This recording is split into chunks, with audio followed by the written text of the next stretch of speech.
చేసుకోండి ప్రార్థన అడ్డం ఏంటి? నన్ను దీవించాయని మీ ఎంత దీవిస్తారు? అదిగా చేయవలసింది. దేవుడికి పరిశుద్ధాత్మ దేవుడు ఒప్పిస్తున్నప్పుడు దేవుడిని పశ్చాత్తాపడి క్షమాపణ అడుగుకుంటూ ఒప్పుకోవాలి. రేపు వంశం యేసు రక్తంలో కడగబట్టం. ఒకటో క్షమాపణతో కడగబట్టం, కడగబట్టం. ఇదే ఈ ఉపవాస ప్రార్థన అంతా కూడా ఒక్కొక్క కడగబడాలి, తండ్రి దగ్గర క్షమాపణ పొందుకోవాలి.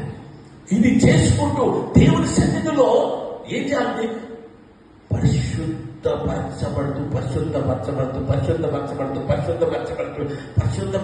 నీ హృదయం అంతా కూడా పరిశుద్ధతతో నింపబడుతూ దేవుని వెలుగుని మనం చూడాలి. అది స్వరమును మనం వినాలి. అది స్వరమును మనం ఎక్కడ పరిశుద్ధుడు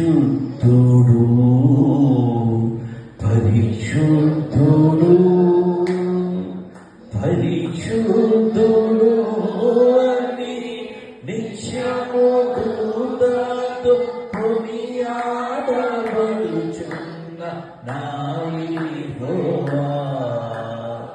ఆయన పరిశుద్ధుడు, నిత్యం కొనియాడబడుతున్నాయన. ఆయనలో ఏ పాపం లేని పరిశుద్ధుడైన.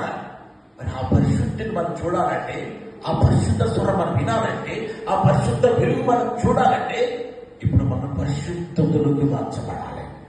ఒక పరిశుద్ధతలోకి మనం మార్చబడాలి. అంటే ఆ పరిశుద్ధతకు రాగలగాలి. ఇది మనిషికి సాధ్యం. ఇది మనిషికి సాధ్యమైంది. అలా దేవుని సన్నిధిలో 7 రోజులు ఉపవాస ప్రార్థన సంపూర్ణతో మనం చేస్తాము. ఈరోజు 7 రోజులు